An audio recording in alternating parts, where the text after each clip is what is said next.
Welcome to everybody. I need a motion to adopt the agenda. So moved. Second. Second. All those in favor? Aye. Any opposed? Motion carries. Do we have any public comments for the HEC?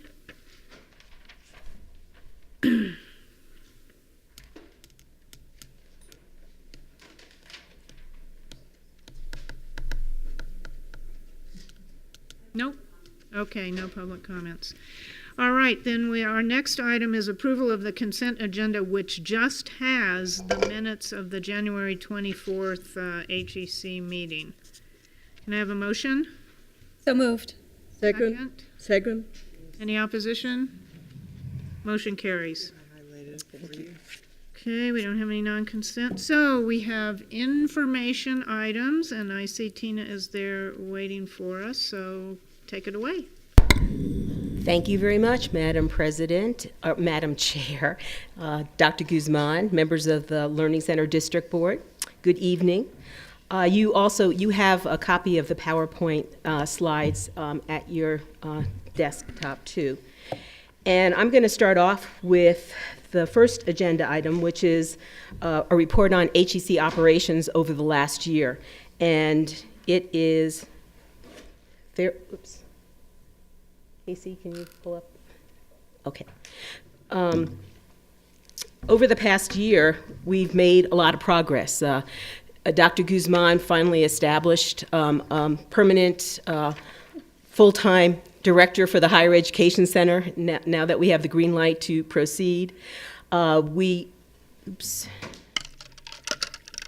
We also have consolidated responsibility for all aspects of the Higher Education Center with the director of the Higher Education Center. Previously, the Vice President for Academic Affairs was dealing with the articulation agreements, and then I would be the one to get signatures or do negotiations to begin with. But now all of this is out of one office, and we do have a full-time administrative assistant providing support. And that now that we're going full speed ahead with the building construction project, I'm also the college's administrator overseeing and working with the team that you'll be meeting and hearing from this evening. Over this past year, we've had a number of marketing initiatives, including participating in SFCC's College Night, and we have established our own HEC College Fair, so just the HEC partner institutions have an opportunity to interact with students. We participated in SFCC Day at the Legislature in February and had an HEC table there in conjunction with the SFCC tables. We participated in SFCC's Transfer Day, and this is really exciting. For the first time this spring, we had a reception for SFCC's fall and spring graduates hosted by the four-year institutions.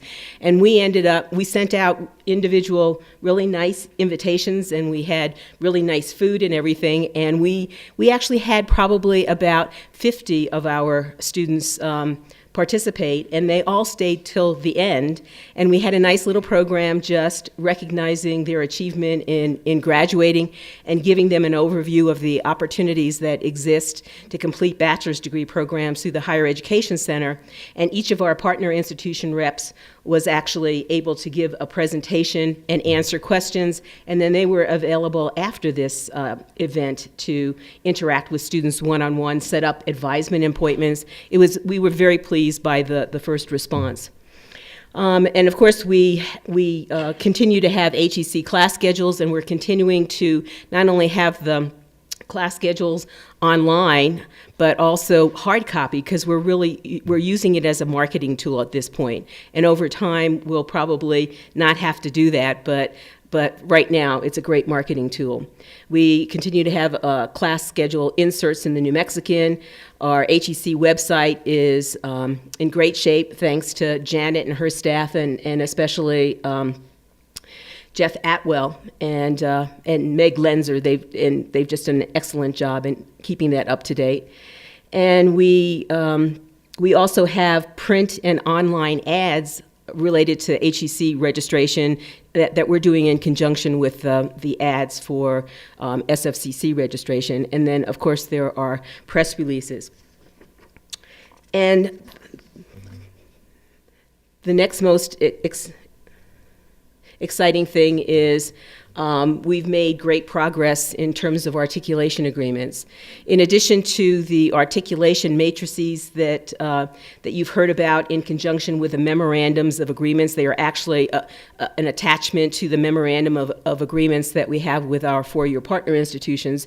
We've now, based on input from our advisors and counselors and the staff from our partner institutions, we are developing degree plan checklist template that has the HEC logo on it and everything, but it is actually very similar to what our advisors and counselors have been using for our associate degree programs, so that we can track what students are doing and actually insert if there are course substitutions in degree programs. There's a place for notes, and this is available. It will be available on the HEC website, so advisors, counselors, students, faculty, anybody would be able to access this and see what the direct pathway is to a four-year bachelor's completion program. We had a really exciting meeting. Dr. Guzman and our SFCC deans met with the UNM provost and vice provost in February and talked about opportunities to articulate and our great interest in having, specific articulation agreements for programs rather than just a general MOA. Great support from Dr. Chowki Abdullah, who was formerly the interim provost, and now he's the permanent provost, and he's been a supporter from the very, very beginning. And then, of course, Jerry Dominguez, who's been involved in the project all along, and he's going to be retiring very, very, very soon, and he's sort of taken on his project to do whatever he can to make sure there are specific articulation agreements. And the following week, we had a work session. We had representation from all of the colleges and schools at UNM except for the law school, which that wasn't a big issue for us, but we had either a dean or associate degree dean from each of those colleges and schools, and it was a great work session. It was truly a working lunch, and at the end of the general group conversation, broke into small groups to start identifying timeline for working out specific articulation agreements. Right now, the most promising ones look like they will be in education. For the first time ever, the UNM College of Education is interested in talking with us about the articulating the alternative licensure program. And also the School of Architecture and Planning is interested. We already have a draft of the articulation agreement there. The same thing with the School of Fine Arts. And of course, we previously had an articulation agreement, which was never really recognized or implemented by UNM, but there's a huge amount of interest, and there are a lot of work groups now that are continuing to work on articulation. So I expect that probably by next fall, when I come back to report, we'll be able to give you a list of specific articulation agreements with UNM. And the meetings were deans to deans, which is where it really works. We asked our deans to look at UNM, to look at NMSU, to look at Highlands, and identify 3 or 4 programs that they were interested in. And so then their deans and our deans are working together, and we have even had deans go to UNM to meet with them. And we also are going to work on graduate programs. First, we do the junior, senior, but graduate programs will be really important to Santa Fe. And we've also increased the number of articulation agreements with the Institute of American Indian Arts, and that there's just been incredible work in breaking up. We have concentrations in our associate degree in fine arts, and then IAIA has concentrations in their bachelor's degree in studio arts. So we've done a great job. Michelle Hesbrook and her faculty did a great job of putting that all together so that we have lots more transfer opportunities for our students. And then, of course, some of the most exciting information or activity was that we actually have a signed agreement. It's on our way back. Dr. Guzman signed it. We sent it for Dr. Pacheco's signature. We have an electronic copy of it signed by Dr. Pacheco, and it's in the snail mail on its way back to us. So we're really delighted, and we're already starting. Randy Grissom and his folks are restarting the talks that we had to articulate the engineering technology degree program. And the next program that they want to articulate is in their tourism and hospitality management. They want to articulate that with our culinary arts program. So that's in queue. And then previously I reported to you that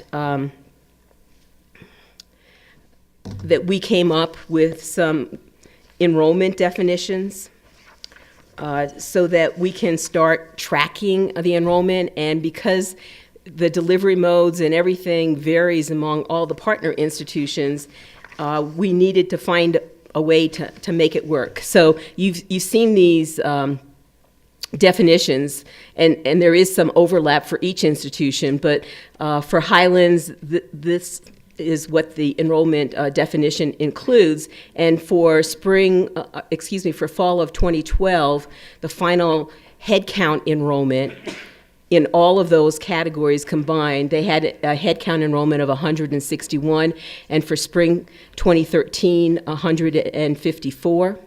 For the Institute of American Indian Arts, they had 9 headcount student enrollment, and for this spring, we have 10.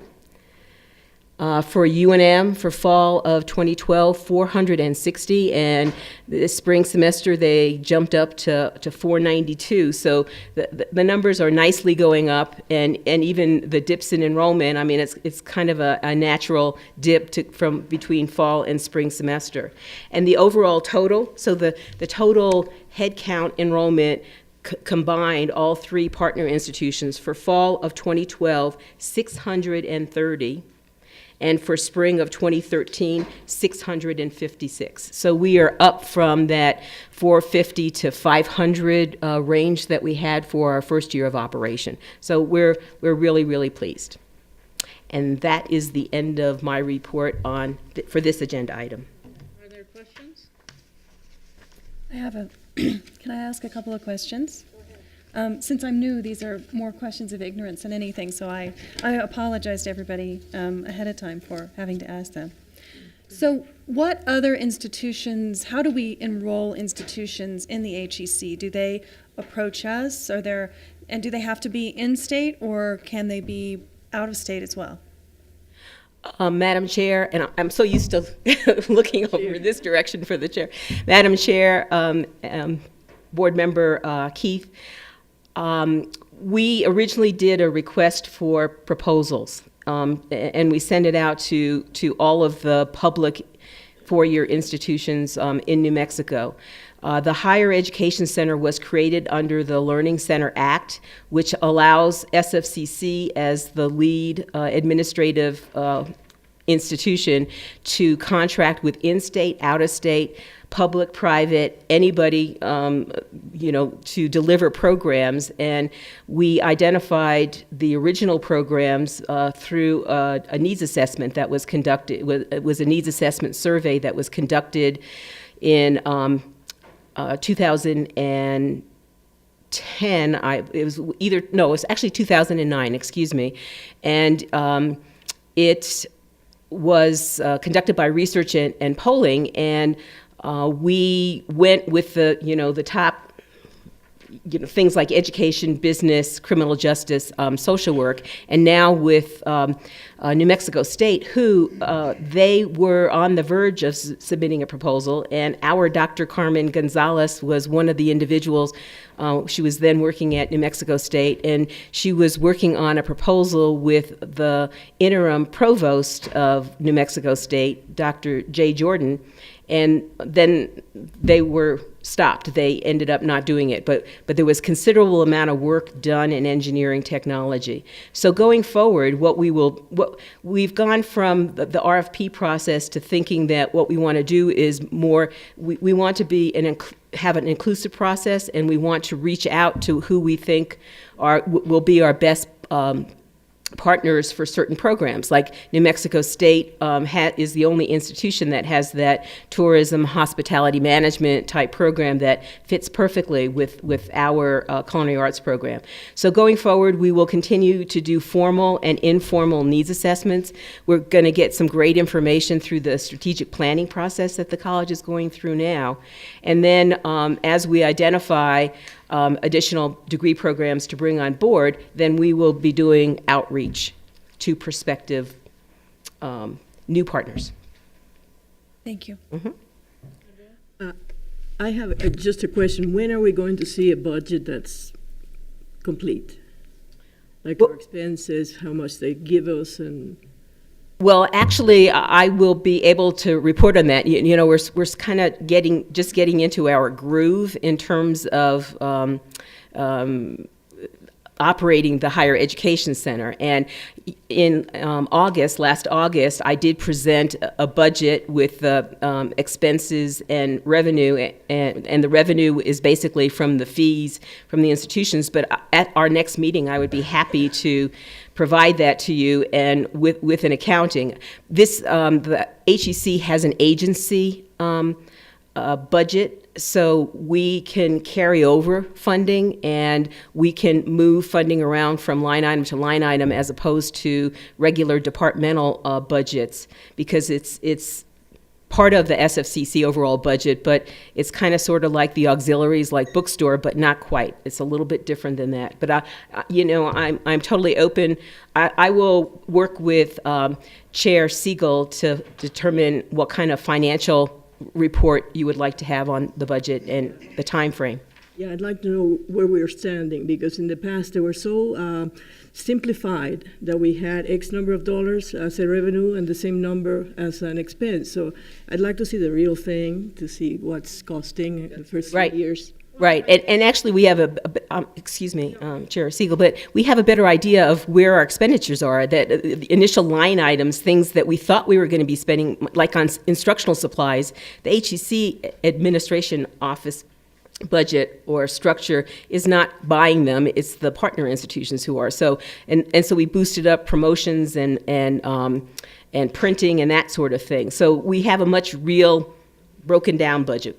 Thank you. Because I think the budget we saw in August was quite shocking to us, because that wasn't what we had been led to believe in the past, and it seemed... Right. Chair Siegel, actually what you saw, I mean, it wasn't in August, it was like in January or whatever, and that was the 5-year financial plan that we came up with just to demonstrate. That was done in conjunction with the Higher Education Department meeting in January to review our building design plan, and in a meeting that Dr. Guzman and I had with Dr. Garcia and his staff, they were specifically requesting just that you could demonstrate sustainability of the building, but that was not the budget for the Higher Education Center. Good, because that was, yeah. Scared me.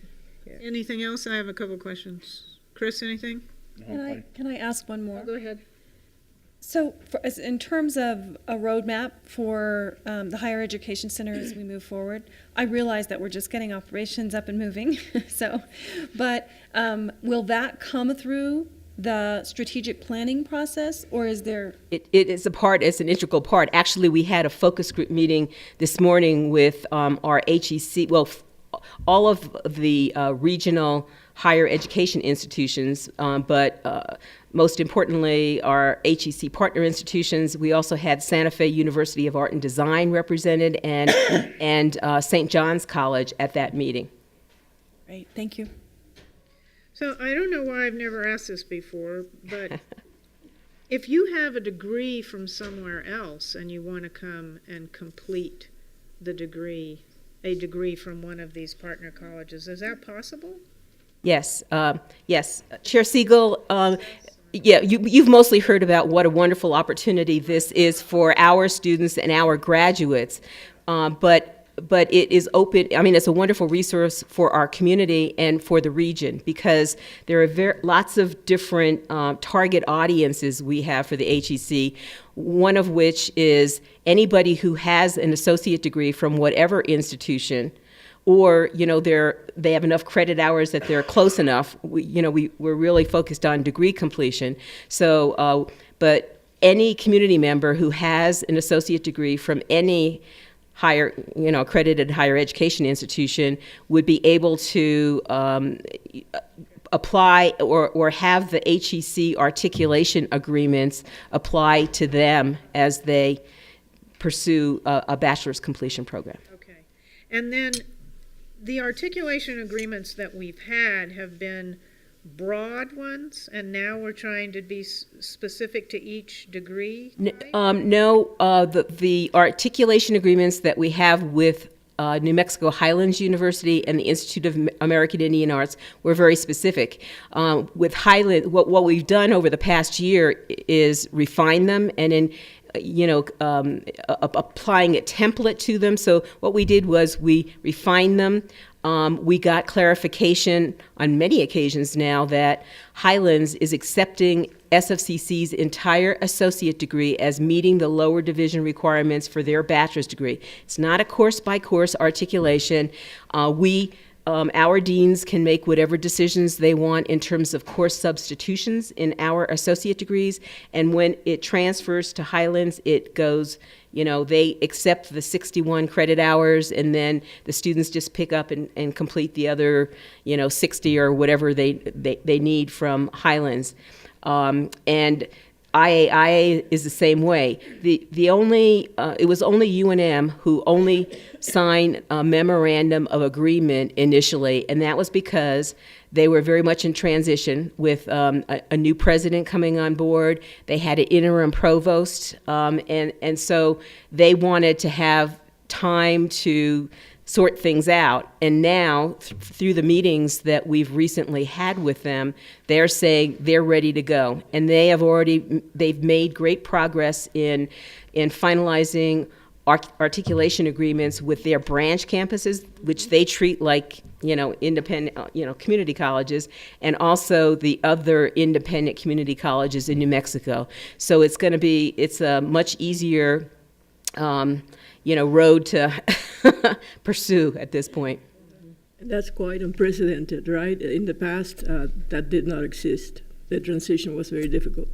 And I met with Dr. Frank at Haku, and he's very excited about having the HEC in Santa Fe. He thinks that because of the government workers, that the graduate programs are really going to flourish. Great, yeah. And so as soon as the articulation agreements are, we're really going to, it is going to be graduate programs because this city and this state needs the graduate programs. Absolutely. Yeah.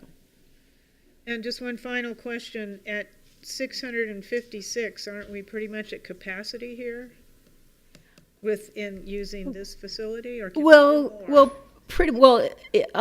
We can accommodate more because again, currently UNM's program is entirely online, and Highlands. They have designated classrooms, and UNM has a couple of ITV classrooms, but for the most part, yeah, we're landlocked, and so it's very fortunate. This is a great segue into talking about the building program and the construction project schedule. But yeah, we'll have much more room for bringing on more partner institutions and more degree programs, and serving Santa Fe High School, which is right across the street from the new site, and so there are a lot of really exciting opportunities that come with finally building that new building on that great site. All right, anything else? Okay. next one. Okay.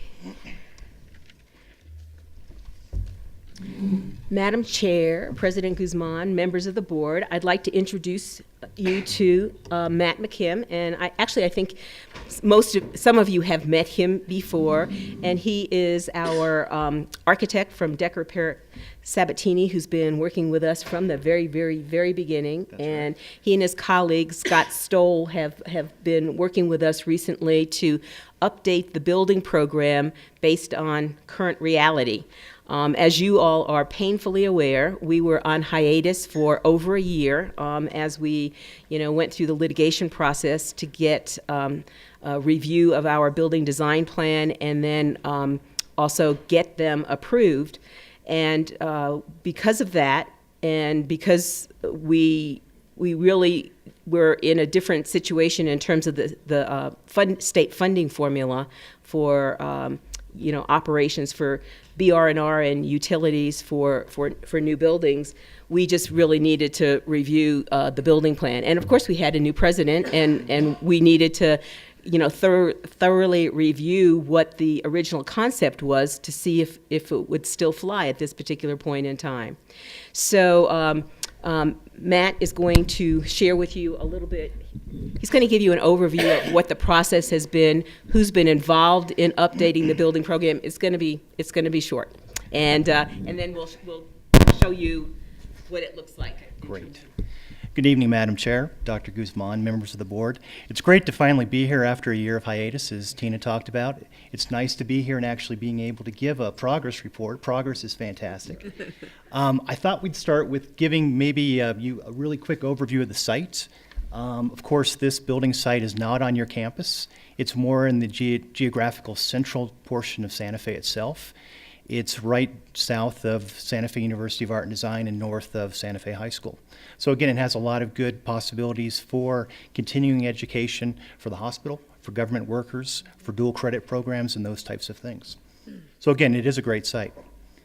The first thing we did when we came back on board and started working with this after the HED gave us approval, we looked at the program. And again, we met with all the internal and also the external partners. We met with the deans, met with Dr. Guzman a number of times, and we came up with some very important ideas that we need to look at to essentially flush out this program and make sure it's still valid.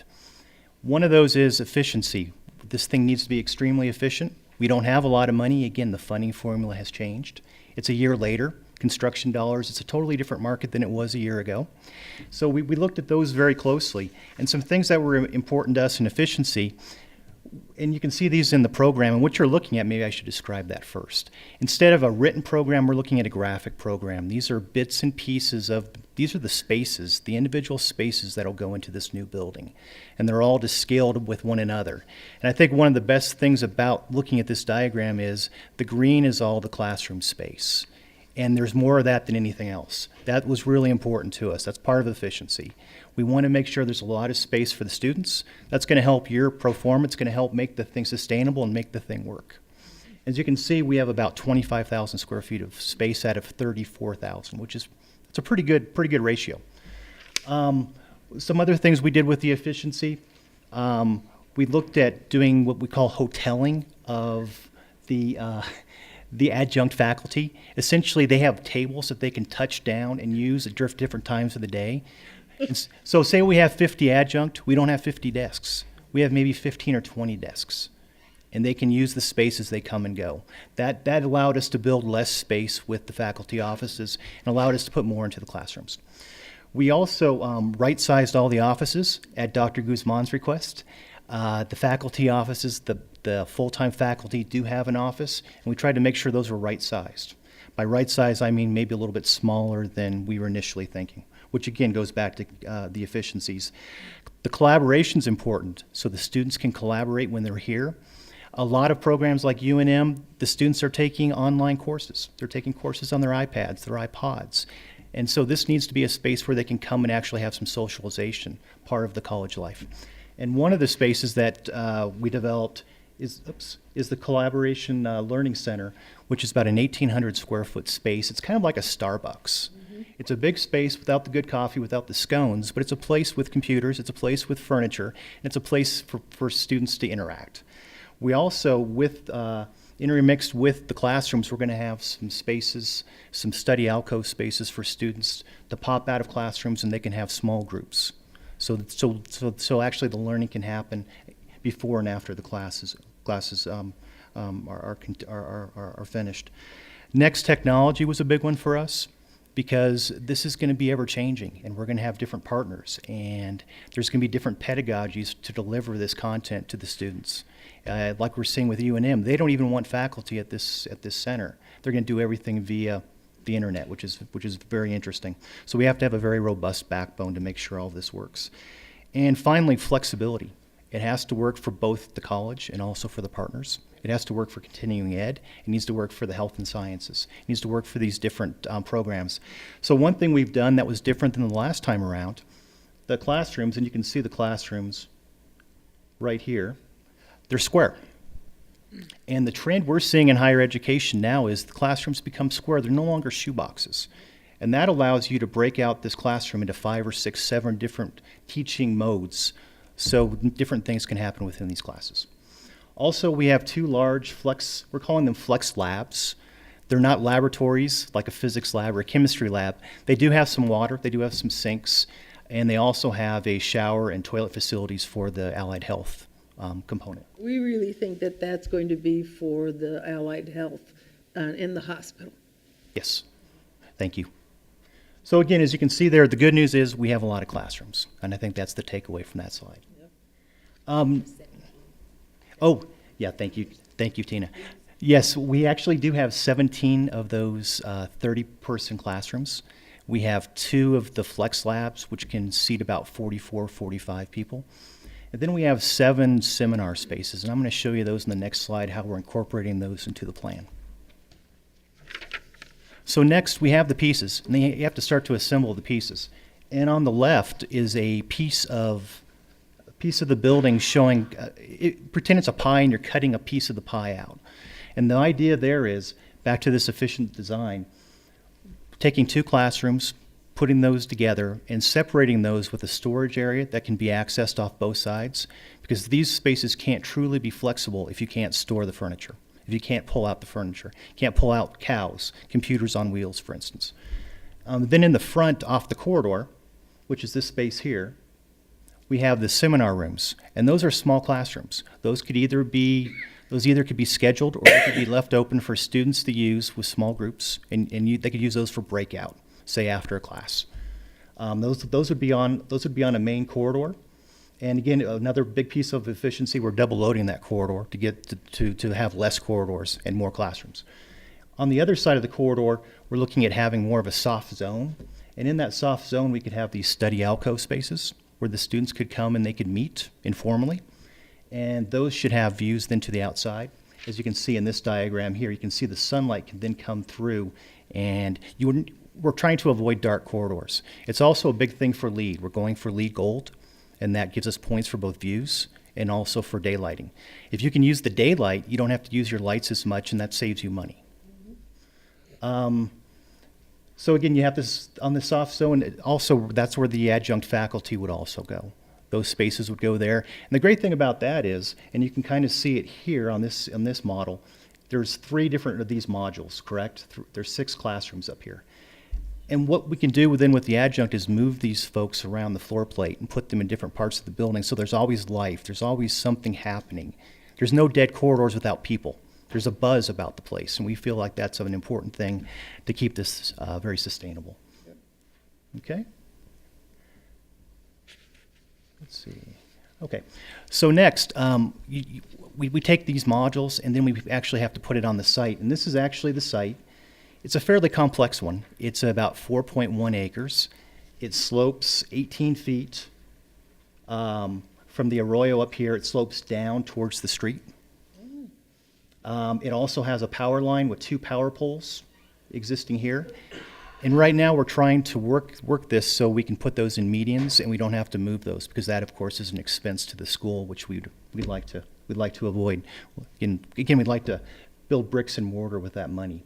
To get into the site, there are 2 accessible areas by vehicle, off Alumni, and then back up through the other loop road that goes up towards the university, up towards the north. There's a drop-off zone here and a pickup zone. So we're thinking the main entrance to the building is right through here, right through that collaborative learning center. Again, that's that Starbucks space. That's the space that can have people there, generalists there, that can help and direct traffic, direct people to where they need to go. The admin space would then immediately be behind that. And then this L is essentially that bar that I showed you earlier that's bent. Again, we're trying to fit it on the site. We have to keep it fairly compact. And in doing so, we were able to build a courtyard, which makes a lot of sense in Santa Fe. You have a number of courtyards here in on your campus. And what we were able to do, this looks very similar to what we did last time, which we're happy with, because we feel like that's really going to help our schedule, help us move forward. We're going to be talking about an aggressive schedule in a few minutes. But what that does is, a south-facing courtyard, that gives us the optimal sun. So that means you're going to get more sun inside this courtyard at more times of the year. We also are showing the flex labs here. And what we're thinking about those could be accessed actually from the outside, so you wouldn't have to go through the center. So possibly Saturday or Sunday or late hours, you wouldn't have to open the entire facility and man the facility to run those classes. So again, that gives you flexibility.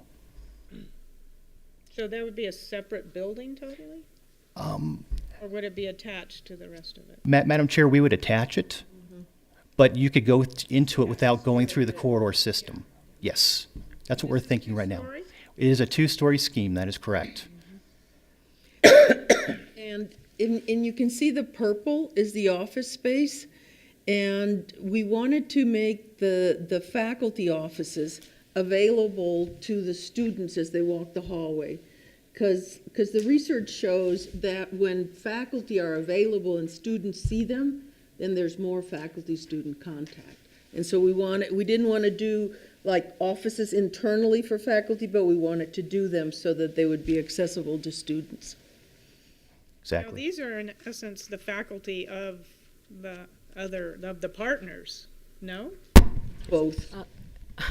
Madam Chair, we're also planning on having fairly significant general ed course offerings, SFCC, general education, lower division course offerings, especially to meet the needs for Santa Fe High School dual credit enrollment. And we've already had really great conversations with the principal and her staff, and they've given us a list of the courses that they want offered there. And we're already talking about daytime time blocks where we would schedule those courses. So there's going to be a lot of SFCC activity during the day. The Institute of American Indian Arts also is planning on having daytime classes there. And then Highlands and UNM will be primarily, evening type. So we have a really great mix. We don't know yet what New Mexico State is going to want, because we're still talking with them about the articulation agreement. But the key was that this be a vibrant place. And so we're going to be transferring some of our programs down there for the day for the government. The programs that are most likely for the government workers to utilize, those we will be moving down there. And that will bring a vibrancy that we may not have the space in 10 years, but for now we have the space and we want to utilize it, because if it's busy, then it attracts more people. Chris? Are we going to have any space available for adult basic education classes? Madam Chair, Board Member Abeyta, we will have classroom space available. It won't be designated space, but we would be able to schedule ABE classes at that location, and it's a great. It is the demographic center of Santa Fe, so that's a great location for that. Yep. Thank you. No, actually, I was done. Good segue. Are there any questions? Any other questions? No, just the aggressive scheduling. I'd like to hear about that. Okay, that's coming up. Okay, Kathy, anything on this? Okay. All right, Thank you very much. construction project. Okay. Chair Siegel, Dr. Guzman, and members of the board. I'd like to have more of the construction project team join me at the table here. With me this evening to talk about the very aggressive construction project schedule is Lee O'Connell with McCarthy, and McCarthy is our construction manager at risk. Lee gets really nervous every time I emphasize the at-risk part about this, but I love saying that. I think we should all love saying that. And to my right is Robert Martinez with Hill International, and he is our construction project manager. So Robert and I are now saying we're joined at the hip, that he is my field person to be interacting with the construction manager at risk and our architects, and just being out on site and keeping me fully informed. We are having weekly construction project team meetings every Thursday morning from 9 until 12, because you're going to be hearing about this very aggressive schedule. And the only way it's going to work is that we hit the ground running, working as a team. We've got our team going. I think we're going to have to get T-shirts or something like that that identifies us as this team. But it's a great group, and these two gentlemen are taking on that huge responsibility of making sure that we can open this facility for fall of 2014. Wow. So with that, do you want to? Sure. Thank you, Tina. Madam Chair, members of the board. Is this the next slide? Yeah. Okay.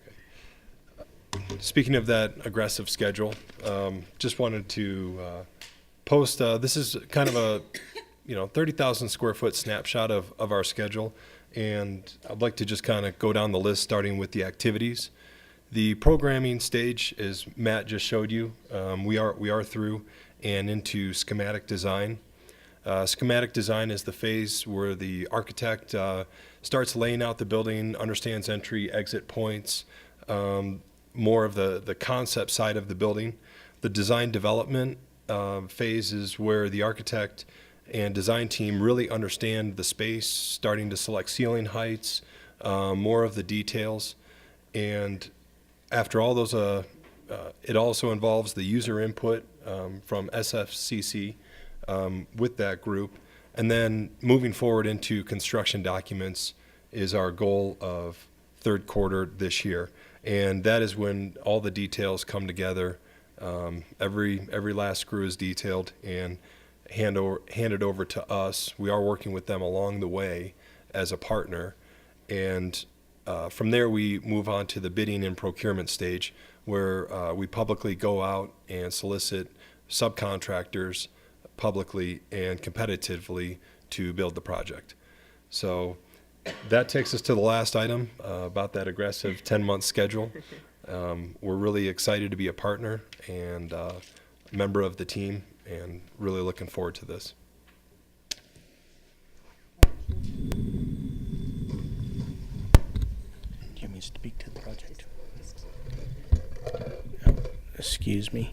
Madam Chair, President Guzman, members of the board, thank you very much for selecting Hill. It is the first time I'm seeing you tonight, but you will be seeing our faces, I think, is it once a month at least? And so come out to the project anytime. If you have any additional questions or whatnot, please ask. We're here for that. Quite frankly, I have worked with these two gentlemen and their firms in the past. And so when it came on, we really got the process going exceedingly well. We kind of married in really quickly is what I'm trying to say. So we're excited about it, and thank you for having us here. So that means, so you would actually start construction in October? Is that what Madam Chair, that is correct. in 10 months it'll be done? That is correct. We are. You're all a witness.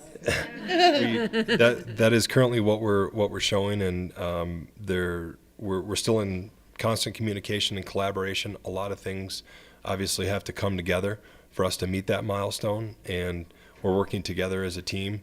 A lot of things still left to iron out But on a concept side, this is what we have in place, and the team's going to move forward in those goals. Madam Chair, members of the board, I just want to tell you that I do think we absolutely have the right team, and we have the right construction manager at risk firm, and these folks have worked together before. We've now had like 3 weekly team meetings, and it's bing, bing, bing, because we're all on the same page. And the other thing that is going to enable us to meet that aggressive schedule is the CMAR process itself, because we're bringing the construction firm in during the design of the building. So feasibility studies, mock-ups, everything can be done. We can do early bid packages so that we're, if we were doing the traditional design, bid, build kind of thing, we would never be able to meet this schedule. And all of us, we're all veterans of the CMAR process, so we all know how it has to work, and so I can assure you, you have the right team working on this project. Well, when you get the T-shirts, make sure they say "at risk." Okay, yeah. In big letters. Thank you. Questions? Thank you. Thanks. All right, thank you. Thank you very much. Okay, the next item is Election, election of officers, which we don't which have. we already have elected, so we can announce them. Yeah. Did we do? No, we just rotated. Oh, we Yeah. rotate, okay. Well, you don't have any, excuse me. Yes, The only officer you currently have Right. is Linda. as the secretary, yeah. And Linda was the secretary, and because board members Brito and Besser went off the board, Yeah, we, Chair Siegel automatically became chair as Right. of April 1st. So, and so you need to elect a vice chair and a secretary. Okay, so you would be the next. vice chair, and Okay. he'll be the Chris would be secretary. secretary. Okay, can we have a motion to that effect? So moved. A Second. Any discussion? All those in favor? Aye. Any opposed? Motion carries. Okay, we have no information items, we have no closed session, how about a movement, I so move to adjourn. adjourn?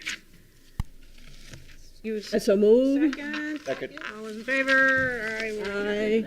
Okay. Woo, that was nice. The next. little break? Here, sure.